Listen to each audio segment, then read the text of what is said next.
Hello there, welcome back. You may not recognize me as I have sunglasses on and my hair is not totally disastrous, but it is me, Tucker, and we are currently en route, trailer in tow, to check out those 240Zs that I was talking about.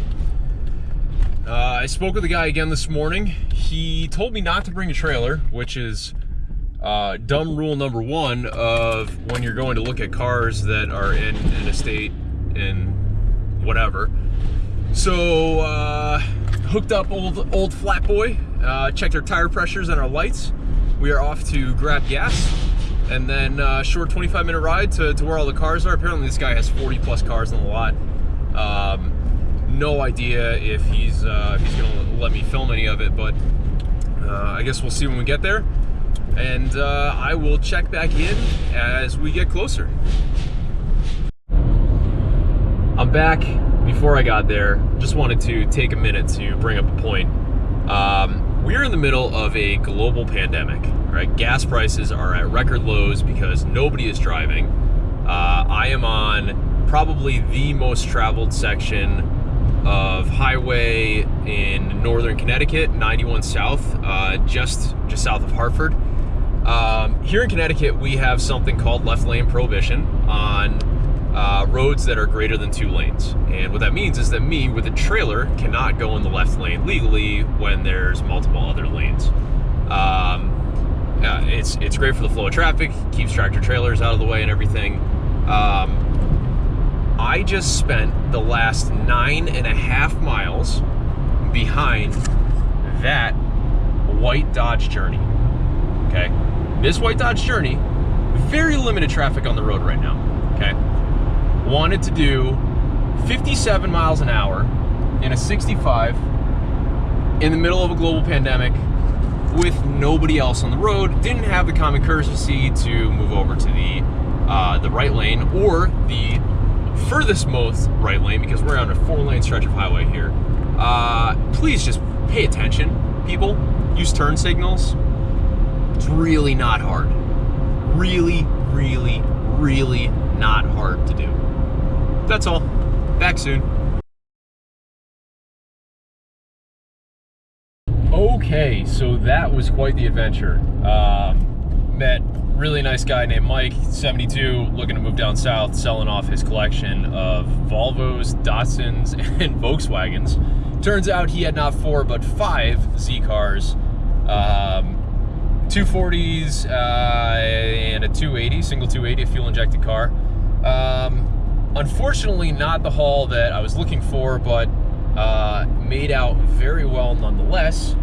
As you might be able to see behind me on the trailer, there is a quite rusty 240Z following me home.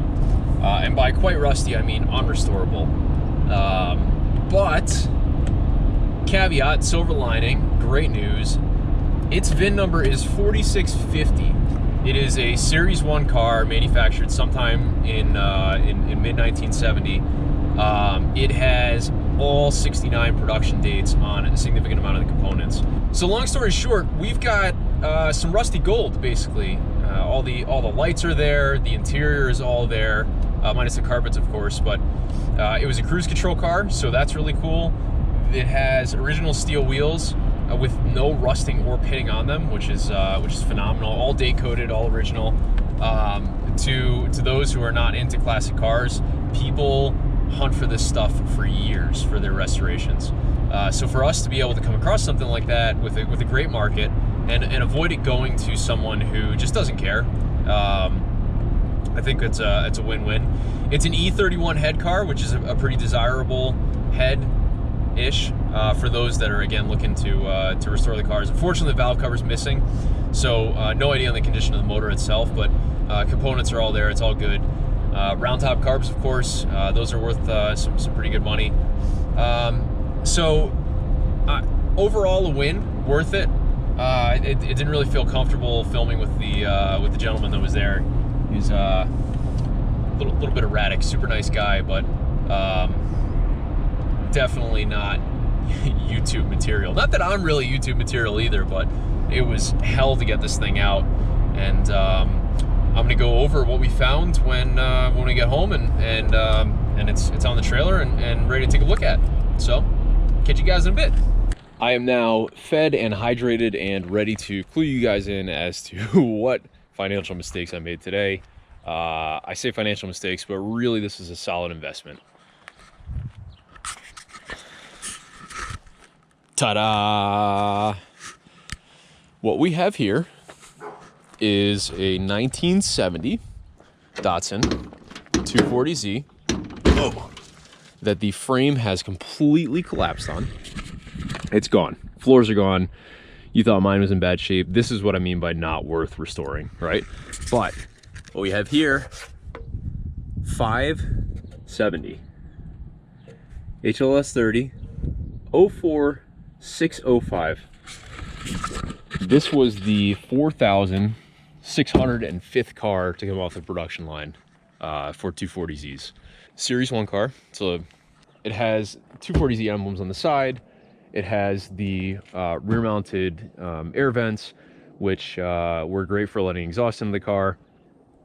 It has some other cool emblems, some sweet factory options on it. It's an E31 headed L24 car, which the E31 is fairly sought after as far as early things go. So it's a 4-speed car with an R180. Pretty sure that it actually has a some sort of limited slip or locking differential. I'm not sure if something is frozen in there or if the diff has actually got some sort of posi mechanism in it, but we will find out. It's got some really cool factory additions or dealer installed accessories, like little gas cap guy, all the original steel wheels. Let's see if I can find. There's the actual date code, 70 on there. This car has been off the road for quite some time, sitting in a guy's yard that I spoke to, and he had no idea what this car was or what it was worth. Ended up paying up for a song and a dance. I've got some really good pieces that I can pull out of here before it goes to the scrap. The best that I could tell was originally a silver car. I'll have to do a little bit of digging, see if I can find the paint code somewhere, but silver on a black interior car, which is pretty common as far as these cars go. Unfortunately, somebody stole the valve cover off it. So the valve train has been exposed, covered but exposed, for a significant period of time. I don't believe that the motor is gonna turn over, but you never know, right? We've got complete carburetor assemblies, complete airbox assemblies, a lot of stuff that that we can definitely make good on. A lot of really positive parts that can come off of this that'll be of use to people. You know, wiper nuts, pretty much all the chrome trim with the exception of the windshield piece. Rear hatch has actually delaminated from the support structure itself, but the glass is in great shape. No, I mean, no scratches, no buffs, no anything. It's got some dust on it. So yeah, rusty gold, right? I know to most people it looks like a giant tetanus mistake waiting to happen, but it's not. It's more than that. It's lineage, it's history, it's where these cars came from, and to find an early car like this nestled away in some guy's rented back lot here in Connecticut, it kind of feels special. That might sound super lame, but you know what this car is. It's not a one owner 100-mile Mustang with VIN 2, right? It's not that car. It is a very low production, rare car with rare parts, date stamped in the 69 and in the early 70, depending on what body panel or trim piece it is. It's very complete for as rusty as it is. What it allows me to do is to give those components back to the Z community, to guys who want to do very intricate restorations of their cars, who want to, you know, replate side markers that have the 469 stamp into them, right? And to give a set of carburetors that most likely would have ended up in a scrapyard, that are, you know, factory original and not easy to come by, quite frankly. There's a lot of knick-knack pieces on there that are in really good shape. So while it might look like a giant pile of rust, it's actually going to make someone who's been hunting for a part probably a little happier. So that's all. Short episode. You know, really happy with this find. Shame that the other cars weren't in decent enough shape to save. There's some other less rare stuff out there. 75 280Z, is there 76 actually, because it was fuel injected. A couple other 240s that had just, they weren't stored correctly and it started to collapse on themselves. So I'm gonna keep looking, and I'm gonna keep working, and we'll be back to my Z on the next one. Thanks for tuning in.